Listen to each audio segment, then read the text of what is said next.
Ini adalah negeri Wakanda Gakure, tempat di mana para shinobi dan ninja hebat berada.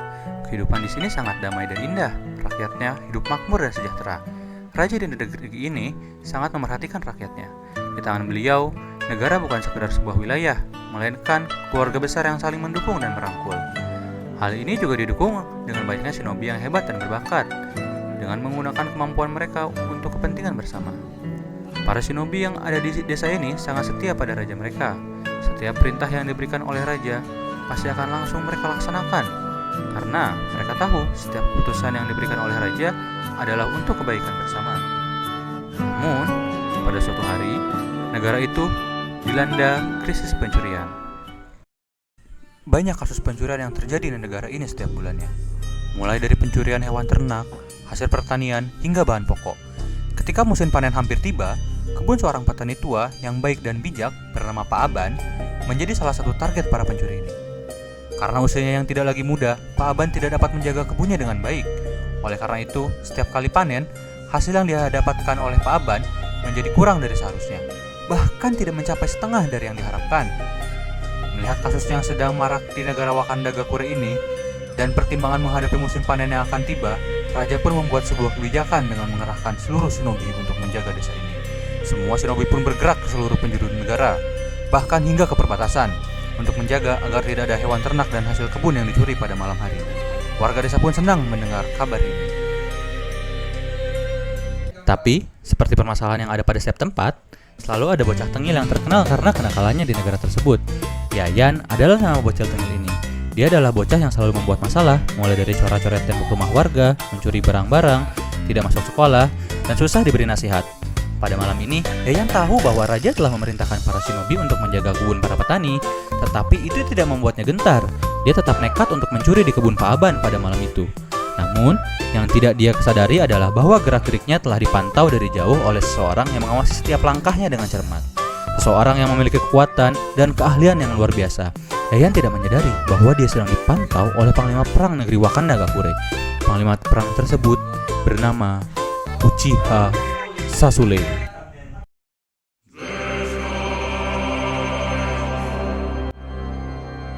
Sasule merupakan panglima perang terbaik di negeri Wakanda Gakure.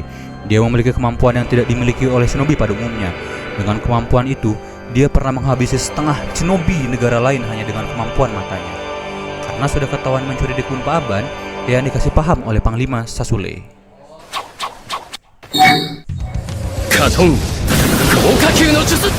Dengan menembakkan beberapa ninjutsu ke arah Yayan, Yayan pun berlari ketakutan melihat kekuatan seorang Sasule. Yayan pun tidak berani lagi mencuri ke kebun Pak Aban. Shinobi pun melanjutkan penjagaannya hingga musim panen tiba. 2 minggu kemudian, hari panen pun tiba. Semua masyarakat, khususnya para petani senang, karena jumlah pencurian yang terjadi di kalangan masyarakat menurun drastis, termasuk kebun para petani. Semua petani dapat memanen seluruh hasil panennya tanpa ada yang dicuri. Tetapi, berbeda dengan Pak Aban, kebunnya Pak Aban tetap tidak maksimal panennya. Bahkan, hasilnya lebih rendah daripada panen-panen sebelumnya. Pak Aban pun merasa sedih dengan hal ini. Dia tahu kalau raja dan para shinobi sudah melakukan yang terbaik untuk mengatasi kasus pencurian ini. Dia pun membuat sebuah keputusan yang merubah hidupnya, karena dia akan meninggalkan desa untuk mencari kehidupan yang lebih baik di luar negara Wakanda Gakure.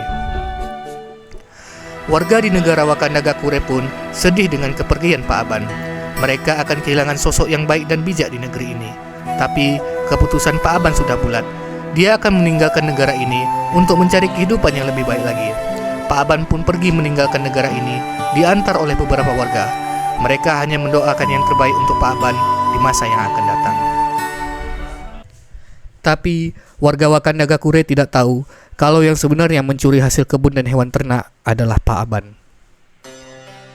Pak Aban sebenarnya bukan orang asli Wakanda Gakure. Dia datang ke Wakanda saat berumur 18 tahun. Sebelumnya, dia berasal dari negara yang bernama Konoha Gakure. 80 tahun yang lalu, saat perang dunia terjadi di seluruh antero negeri, negara Wakanda menyerang negara tempat Pak Aban berasal. Pak Aban yang masih kecil hanya bisa melihat keganasan dan kekerasan yang terjadi selama perang itu. Pak Aban yang tidak berdaya menjadi target salah satu shinobi Wakanda Gakure. Dia pun hanya berlari ketakutan melihat ada shinobi musuh yang mengejarnya. Tapi, untungnya ayah Pak Aban datang di waktu yang tepat untuk menyelamatkannya. "Cepat lari, cari ibumu," kata ayah Pak Aban berteriak. Pak Aban pun berlari mencari ibunya. Perang ini memakan banyak sekali korban dari negara Konohagakure, karena penyerangan yang dilakukan oleh Wakanagakure merupakan penyerangan yang tiba-tiba. Ayah Pak Aban termasuk prajurit yang gugur saat perang tersebut. Pak Aban yang masih kecil pun menyimpan amarah dan dendam yang sangat besar kepada Wakanagakure. Dia ingin menghancurkan Wakanagakure. Dia menyamar untuk menjadi seorang petani yang baik dan bijak di Wakanagakure, agar semua orang menaruh kepercayaan kepadanya. Dia yang merancang dan mencuri hasil panen dan hewan ternak selama ini.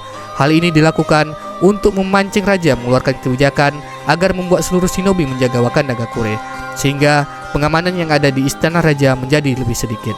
Dia bertujuan untuk menyelinap ke dalam istana, mencari gulungan tentang kelemahan yang ada di Wakanagakure. Dengan memberikan informasi yang ada di gulungan itu ke seluruh negara yang pernah diserang oleh Wakanagakure, semua negara pasti ingin menjatuhkan negara yang dipenuhi oleh shinobi kuat seperti Wakanda itu. Di hari panen kebun Pak Aban yang terakhir pun, dia sendiri yang membuang hasil panennya hingga menjadi sedikit, untuk menjadi alasan agar dia keluar dari desa tersebut tanpa dicurigai. Akhirnya, setelah informasi itu tersebar ke seluruh dunia, negara Wakanda pun sadar bahwa gulungan informasi tentang kelemahannya yang tersimpan di istana telah dicuri. Raja pun memerintahkan agar seluruh shinobi bersiap untuk perang yang akan datang. Tak lama dari hari itu, hari penyerangan pun tiba.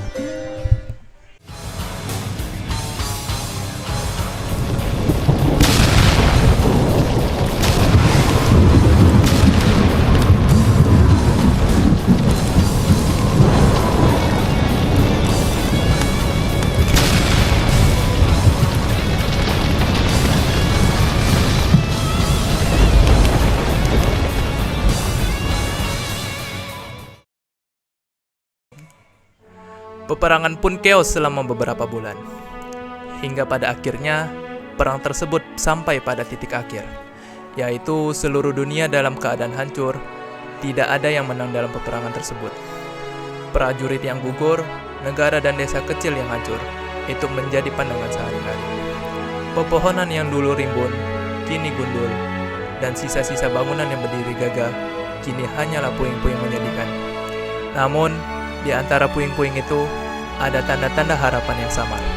Beberapa manusia yang selamat dari kehancuran itu mulai berkumpul, berusaha membangun kembali apa yang telah rusak. Meski penuh duka, semangat kebersamaan mulai tumbuh di antara mereka. Mereka belajar dari kesalahan masa lalu, berupaya membangun dunia yang lebih baik. Demikianlah cerita hasil dari kelompok kami. Cerita yang mengisahkan tentang cinta, dendam, dan harapan, serta pentingnya keadilan, kepercayaan, dan kerjasama dalam sebuah masyarakat. Kesatuan dan solidaritas di antara warga sebuah negara dapat menjadi kekuatan untuk menghadapi tantangan dan krisis. Selain itu, cerita ini juga menyampaikan pesan tentang bahaya dendam dan keinginan untuk membalas dendam, yang pada akhirnya hanya membawa kehancuran dan penderitaan bagi semua pihak. Keberanian untuk memaafkan, bekerja sama, dan belajar dari masa lalu dapat membantu membangun dunia yang baru meskipun melalui puing-puing kehancuran. Kami dari kelompok 7 pamit undur diri. Wassalamualaikum warahmatullahi wabarakatuh.